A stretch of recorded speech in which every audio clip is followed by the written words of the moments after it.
namna gani alilotupa Baba, kwamba tuitwe wana wa Mungu, na ndivyo sisi tulivyo.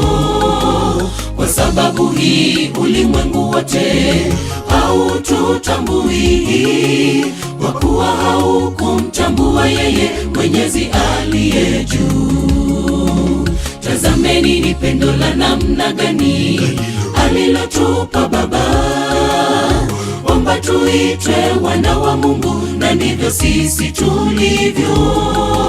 Kwa sababu hii ulimwengu wote haututambui, kwa kuwa haukumtambua yeye Mwenyezi aliye juu. Wapenzi, sasa tu wana wa Mungu, wala haijadhihirika bado tutakavyokuwa, lakini twajua ya kuwa atakapodhihirishwa tutafanana naye Mwokozi wetu aliyetukomboa. Wapenzi, sasa tu wana wa Mungu, wala haijadhihirika bado tutakavyokuwa, lakini twajua ya kuwa atakapodhihirishwa tutafanana naye Mwokozi wetu aliyetukomboa.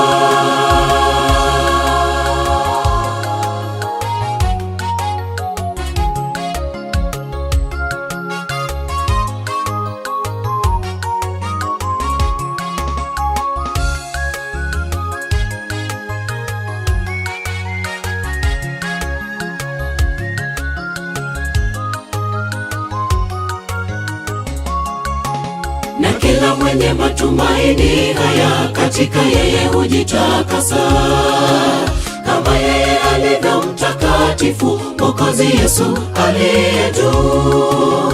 Kila atendaye dhambi afanya uasi, kwa kuwa dhambi ni uasi.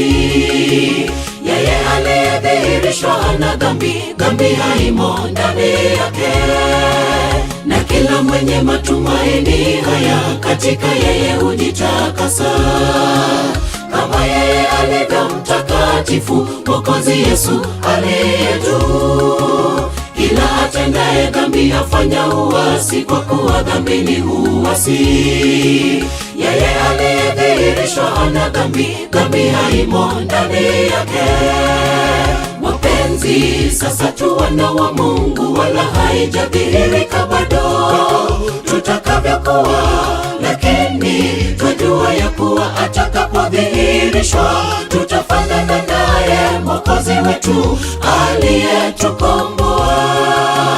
Wapenzi, sasa tu wana wa Mungu, wala haijadhihirika bado tutakavyokuwa, lakini twajua ya kuwa atakapodhihirishwa tutafanana naye Mwokozi wetu aliyetukomboa. Wapenzi, sasa tu wana wa Mungu, wala haijadhihirika bado tutakavyokuwa, lakini twajua ya kuwa atakapodhihirishwa tutafanana naye Mwokozi wetu aliyetukomboa. Wapenzi, sasa tu wana wa Mungu, wala haijadhihirika bado tutakavyokuwa, lakini twajua ya kuwa atakapodhihirishwa tutafanana